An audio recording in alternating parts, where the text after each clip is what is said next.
Ffe abatulaba ku telefayini ez'enjawulo omuweerezaawo Israel Kazibu Kitooke minisita avunaanyizibwa ku mawulire okukunga abantu era omwogezi w'obwakabaka batuuse ne pulogulaamu yaffe agafa embuga muwulire enteekateeka zonna eziba zibadde mu bwakabaka bwa Buganda okumala sabbiiti ennambirira. Ansooka okubalamusaako n'okwebaza byonna bye mukola abafunye ebizibu ebitali bya ngeri zimu tubasaasidde tubakwasa Mukama Katonda abagumye. Wiiki eno ebaddemu ebintu bingi nnyo, ebaddemu okulonda, waliwo abaawangudde n'abaawanguddwa n'abakukkuluma, bingi nnyo ebigenda mu maaso. Ne kansookeko mu lubiri okubategeeza nti Ssaabasajja Kabaka empologoma ya Buganda gyali atudde ku nnamulondo y'abajjajja abalamula Obuganda, era ekyo kituweera ddala amaanyi. Katugende butereevu mawulire gaffe gaweerako ddala. Sabbiiti eno ku bbalaza Kamalabyonna wa Buganda Oweekitiibwa Charles Peter Mayiga yasinkanye Musaayi Muto Serena Abigail Nankabirwa nonno nga yawangula obwannalulungi obwa Uganda mu baana abato mu lunyanyimbe kyewandiise Little Miss Uganda. Kamalabyonna yategeezezza nti abaana bato okubeera bateekeddwa okubeera abavumu okwekkiririzaamu basobole okutuuka ku buwanguzi mu ebyo bye bakola. Tumanyi nti bwe twakula buli muntu yenna ayagala kubeera piloti, ayagala kubeera dokita, ayagala kubeera nga n'okugamba nti oyagala kubeera musomesa nga kirimu okukankanibwa. Naye ennaku zino tulabye ebintu bingi nnyo abaana bato bye bafunyeemu, okuyimba, ebitone, okuwuga n'ebintu ebirala. Kati nno nabano bali mu byempaka za bwannalulungi era omwana ono yabadde ayogerako gye tuli alina ebirooto bingi era wano twasabidde abazadde okuvaayo muwagire abaana ku birooto byabwe. Si buli mwana nti agenda kubeera piloti, si buli mwana nti agenda kubeera musawo, basobola okuyita mu bintu bingi nnyo, mu bitone n'ebintu ebiringa ebyo. Mukwano gange eyangamba kwanga ganja kugentuvuganye nedda yali mu competitions mu mwaka ogwavaako nagenda kusomera nalina project launch ye. Kati ku project launch na participatinga mu talent, kati nange nenfuna inspiration engamba nange njagala genda nembuuza bazadde bange ne bansikiriza. Oluusi omwana saagenda kusomera naye gatasoma bulungi kubanga talina scholastic materials, kati njagala bayamba mbagulire ebintu byakukozesa mu class. Binga abantu bangi obulamu bubalema kubanga babeera beenyooma. Okwenyooma okumanyi omuntu abeera awo tugambe ng'asobola okuwuga naye n'agaana okugenda mu mazzi alowooza nti tasobola kuwuga, tasobola kuwangula, kwe kwenyooma. Omuntu ayinza n'okutya okwesimbawo ku bwannalulungi ng'atidde buti era aba yeenyoomye. Okwenyooma kubaamu okutya omuntu mu mutima gwe ng'alina obunafu yalowooza tasobola kuwangula. Bwe twasomera nga buli muntu alina kuba musawo oba yinginiya oba piloti oba looya nga nze, naye kati ensi yakyuka, omuntu asobola okukola ekintu kyawulira kyayagala ate n'aba mulungi nnyo. Bw'otaba na buwangwa obeera awo mu bbanga, nabali abazungu be tulowooza nabo ensonga z'obuwangwa bazitwala nga kikulu. Ekyamazima mu nsi ezo kumpi buli nsi erina minisita wa culture ne Bungereza wano, naye abantu bangi tebakimanyi. Naye Queen bwe yafa nitulaba nga bakola ebyobuwangwa bwabwe bingi nnyo nnyo nnyo, abantu ne beewuunya n'okwewuunya. N'olwekyo kirungi okubatandika nga bakyali bato n'okubambaza mu nnyambala eyaffe. Kojja nga oli kamoga naye kanzu wakikubyemu, singa nategedde nange nandize n'eyange. Yo nno nga tuvuddeyo mu Musaayi Muto oyo nalulungi wa Miss Uganda. Katugendeko ate mu mawulire ag'ennaku agabutikidde Obuganda, ebitalo byabadde bingi ddala. Wabaddewo mukulu wa Kamalabyonna mu famire y'enju eya Sepiria Mukasa eyafudde, omugenzi Anet Mauricia Namukasa. Nonno yafa sabbiiti eno era wabaddewo okusabira omwoyo gwe ku parish y'Ebisanje mu Masaka, eno gye yali yafumbirwa era gy'abadde abeera. Omumyuka asooka owa Kamalabyonna Oweekitiibwa Professor Twaha Kigongo Kaawaase yakiikiridde obwakabaka bwa Buganda mu kusaba kuno okwakulembeddwamu Reverend Father John Baptist Waswa Sendawula. Nonno kwabadde Bisanje gy'abadde awangaalira era ono yeebazizza nnyo abantu b'Ebisanje olw'okwanagala ennyo omugenzi n'okumwaniriza. Ate era wabaddewo n'ekitambiro ky'emmisa ekyakulembeddwamu Ssaabasumba Severus Jumba omusumba w'e Masaka nga kuno nno kwabadde kabonera mu Buddu. Eno nno namungi w'omuntu eyavuddeyo okungubaga okusaba yabadde mu maka gano aga Sepiria Mukasa nno nga ye taata wa Kamalabyonna. Kamalabyonna mu nju eno ye muggalanda era obubaka obwaweereddwa Obwakabaka bwa Buganda obwasomeddwa omumyuka owokubiri wa Katikkiro Oweekitiibwa Waggwa Nsibirwa.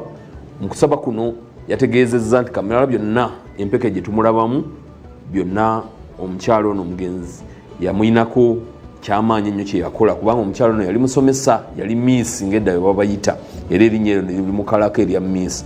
Kale ebyo byonna bye byabaddewo, tusaasidde nnyo ab'enju eyo era gwatusinze nnyo twakuumye bubi.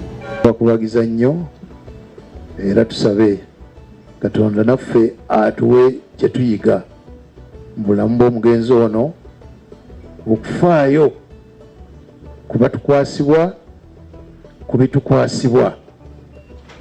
Abamu muli bazadde Katonda yakukwasa ezzadde, abalala tuli bakulembeze Katonda yatukwasa abantu betukulembera. Nduze n'erinnya era lyogera nti miisi yabbira kye yali akola yannyikira. Omwami aŋŋambye nti yatuwanga emmere ne tulya, ate n'atuyigiriza n'okugirima nga bagirima ku sukuulu.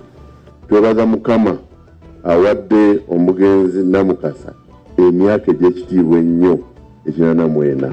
Takaddiye bukaddi naye agasizza.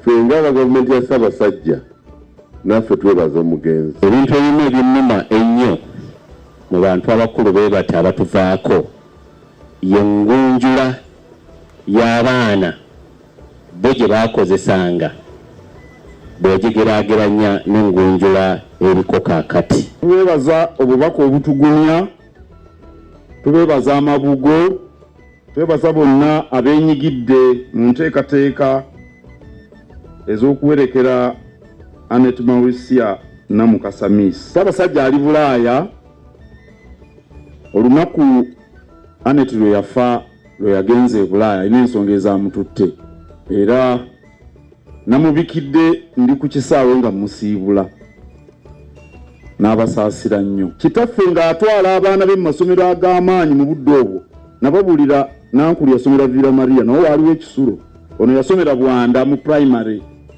nga ga bisulo nga tegoogerwako, ndooza kati gakyali g'amaanyi era kati nga bamusekerera lwaki aweerera abaana ate abawala abagenda okutwalibwa abantu abalala. Nali obwami nga ndi mwana muto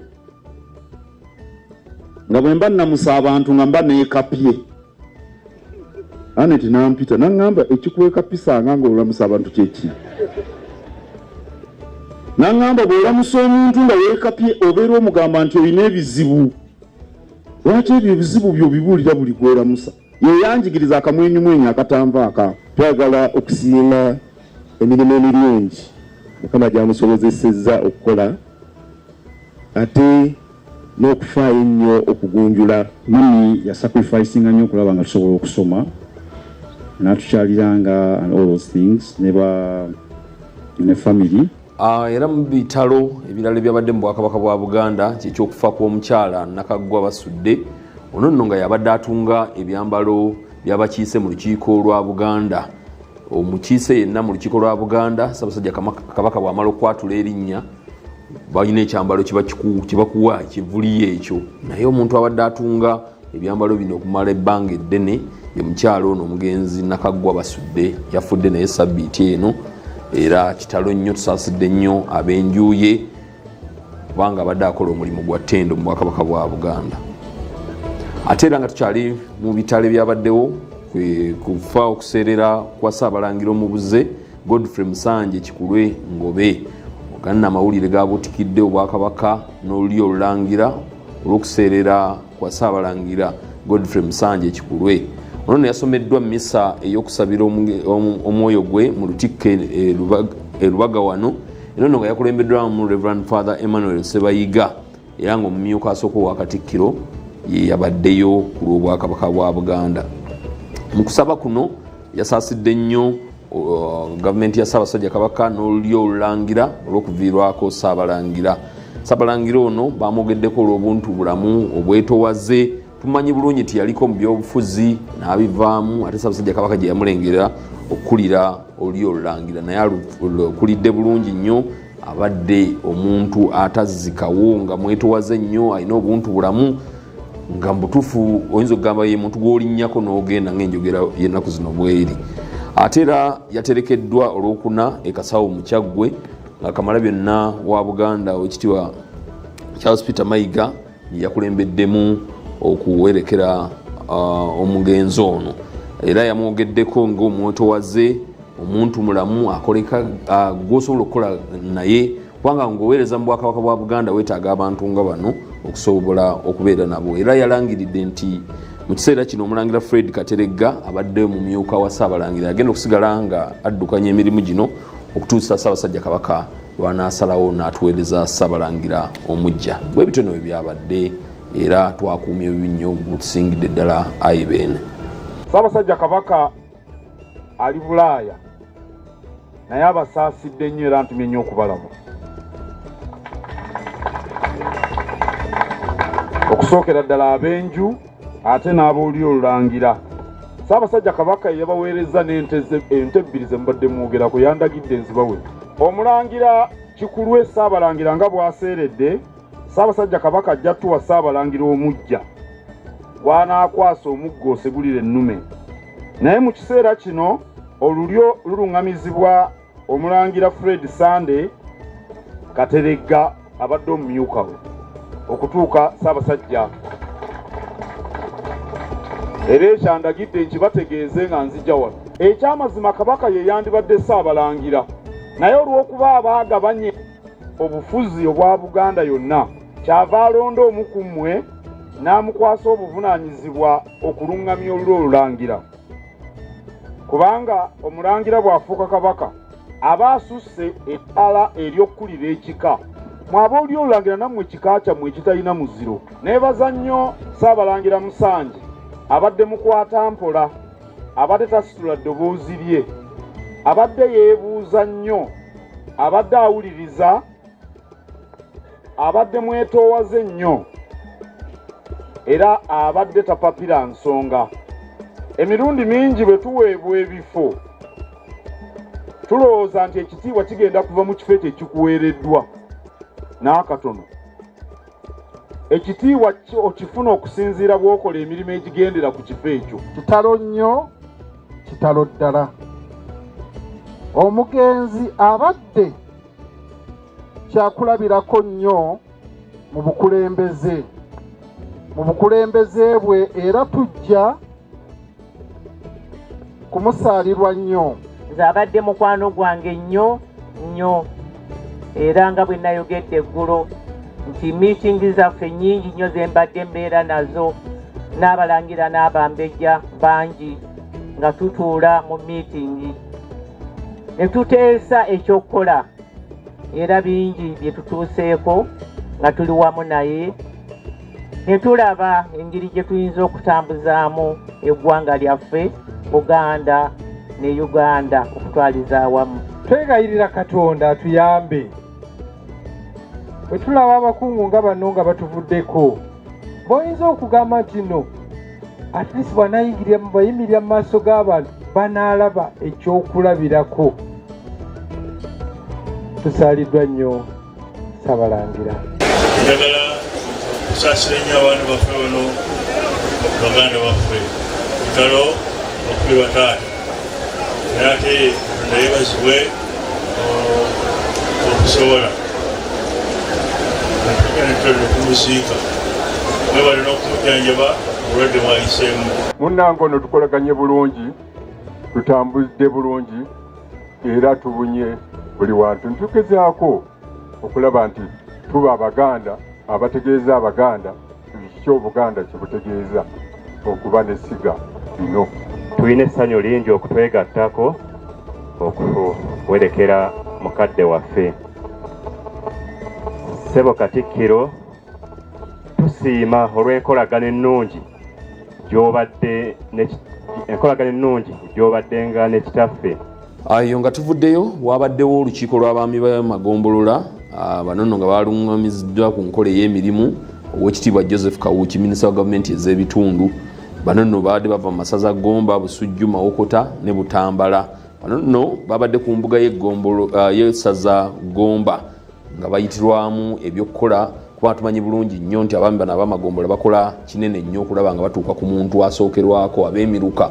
Twogera ku b'emiruka, twogera ku byalo abatongole, bano ab'eggombola bakola kinene nnyo. Emirimu bwe giba gya kutambula mu Bwakabaka bwa Buganda beetaagira ddala okulungamizibwa.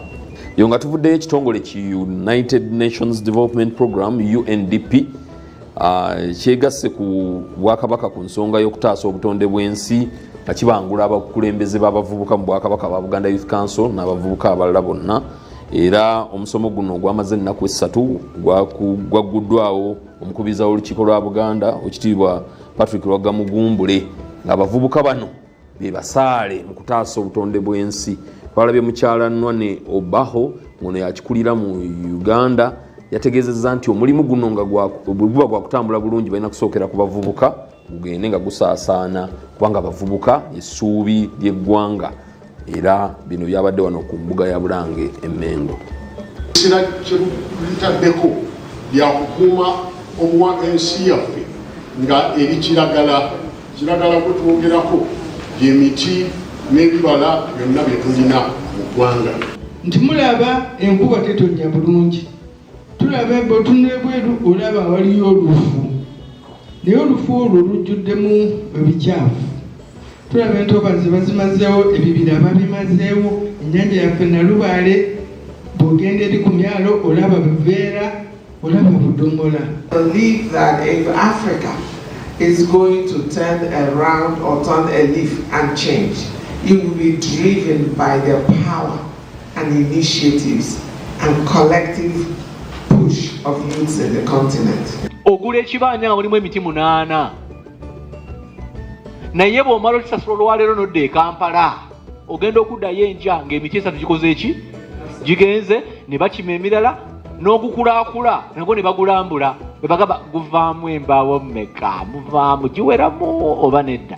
Minisita atukubiriza nnyo okubeera n'ensimbi mu nsawo tusobola okukola zi nursery beds ez'okusimba emiti otandika mpola era baatulaze minisita omuti gugula ssente mmeka osobola gufunamu otya kakati ebyo bikulu nnyo mu bulamu bwaffe ng'abavubuka.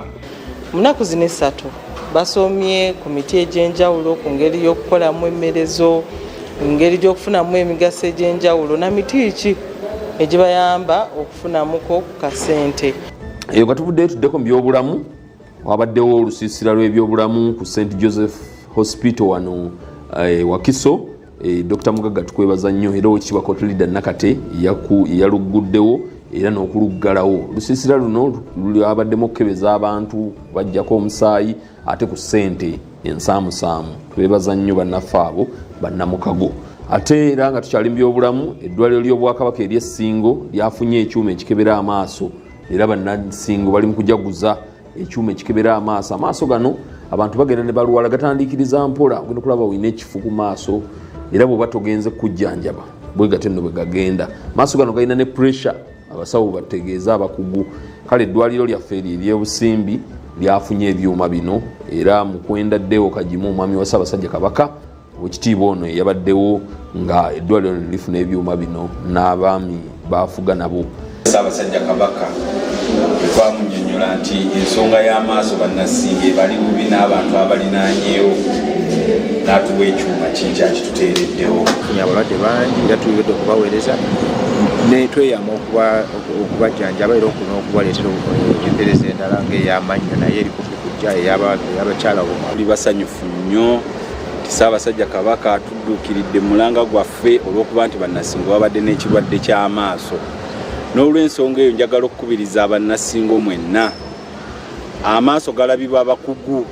Naye abasawo bano balungi nnyo boogera naffe batusaamu ekitiibwa. Nze nsanyuse nnyo ssebo tukoze bulungi baakati nze mbeera wala amannya nze Sseimatayo mbeera Kalangalo gye navudde okujja wano naye ng'Emmengo nagendayo nga nfunye obuzibu. Kale bwe bityo nno bwe byatambudde. amawulire amalala nga tuvudde mu byobulamu tugendeko mu byenjigiriza. Mumyuka asooka wa Kamalabyonna yatongoza obukiiko obunaanyizibwa ku masomero ga Nassale mu Bwakabaka bwa Buganda era nga yayaniriziddwa ekitiibwa Court Leader Nakate Ssekiboobo w'Ekyagwe ow'ekitiibwa Vincent Matovu. Bano nno nga yagguddewo mu butongole essomero lya Ssekiboobo Daycare and Nursery School. Mumanyi nti twatandika amasomero ago aga Nassale ate era kati gaweerera ddala 11 era bonna abakulu baago baabaddewo mu kutongoza kuno. Era mu bubaka bwe ow'ekitiibwa Twaha Kigongo Kawaase yasabye nti omwana omuto lyessuubi erya Buganda era kyobulaba nti Ssaabasajja Kabaka yalengera wala nnyo okuggulawo amasomo gano. Bwe bityo nno munnaffe butambudde olunaku lwaleero naye nga nkomekereza nja kubategeeza nti Mwanyi Terimba ey'Ebuvuma Katikkiro agenda kubeerayo wiiki eno ate era ne tubeera ebalamu campaign mugimanyi bulungi ya Kabaka Foundation egenda kubeera Bulemeezi nga 24 na 25 ku St Jude Primary School awe Kasana Luweero. Bwe bityo nno bwe bitambudde tubadde n'amawulire gaweererako ddala emirimu egitambula mu Bwakabaka bwa Buganda. Mbagaliza sabbiiti ennungi ey'okukola n'amaanyi ey'okulaba nga tusenvula tetubongoota. Ebisingawo wano mujja biwulira ku 88 olunaku olwaleero.